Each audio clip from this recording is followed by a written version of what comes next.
رب ذوالجلال نے جس طرح سال کے 12 مہینے میں سے رمضان المبارک کو اور پھر رمضان المبارک کے 3 عشروں میں سے آخری عشرے کو جو فضیلت بخشی ہے،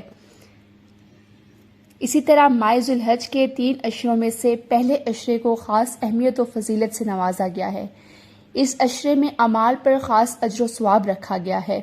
آج ہم بات کریں گے ذوالحج کے 7، 8 اور 9، 10 تاریخ کے خاص عمل کے بارے میں۔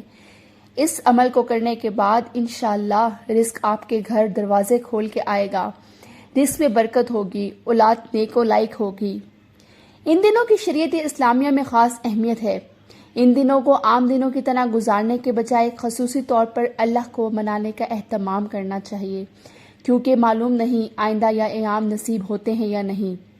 جب اللہ نے ان دنوں کو اتنی اہمیت بخشی ہے تو ایک مسلمان کی حیثیت سے ہمیں ان دنوں میں خوب نیک عمل کرنے چاہیے۔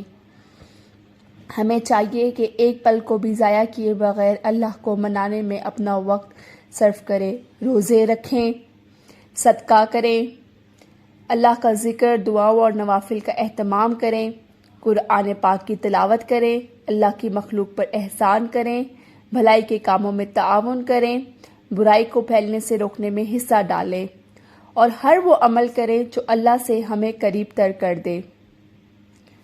7، 8، 9، 10 کو خاص اپنی اولاد کے حق میں دعا مانگنی چاہیے، کیونکہ ان دنوں نے حضرت ابراہیم علیہ السلام نے اپنی اولاد کے لیے دعا مانگی تھی اور اللہ تعالیٰ نے حضرت ابراہیم علیہ السلام کی یہ دعا ان کے اولاد کے حق میں قبول فرمائی تھی۔ اپنی اولاد کی صحت، زندگی، مال اور عزت میں برکت کے لیے دعا کریں، اولاد کے اچھے نصیب اور نیک اعمال کے لیے دعا کریں، انشاءاللہ اللہ تعالیٰ ضرور قبول فرمائے گا۔ اب آتے ہیں ہم اس وظیفے اور عمل کی طرف جس کی کرنے کے بعد انشاءاللہ رزق میں بہت برکت ہوگی۔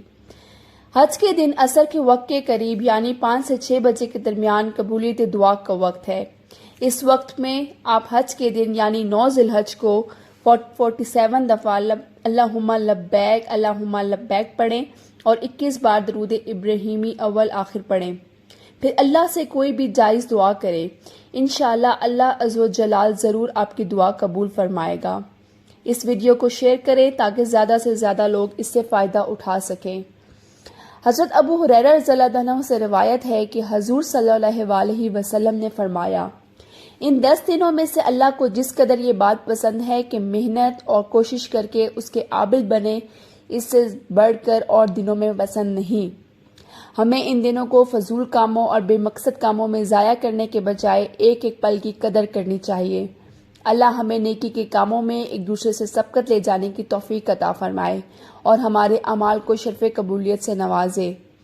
اگر آپ میرے چینل پہ نیو ہیں تو چینل کو سبسکرائب کریں، ویڈیو کو لائک کریں اور شیئر کریں۔